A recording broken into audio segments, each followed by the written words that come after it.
This is a celebration of the relationship between the railroads and the windmills.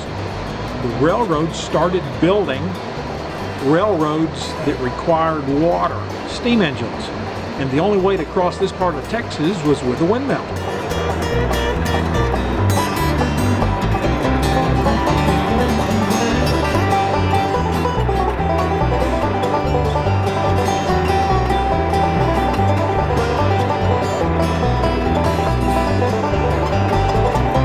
It's a model of the South Plains from about 1910 to 1960.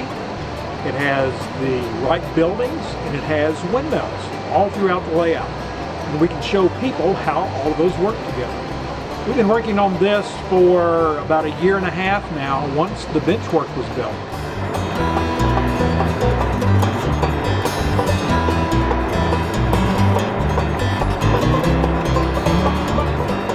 This is one of the larger layouts in America. There's over 3,000 feet of main line.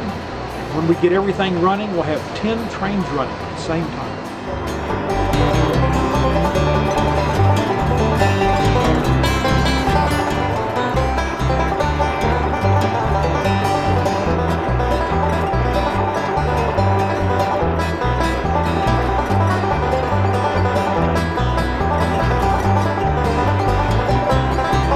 Well, we'll keep adding to the layout here. We'll pick out a spot and we'll build out a scene, sort of like somebody going out and drilling a water well. We'll build everything to fit that.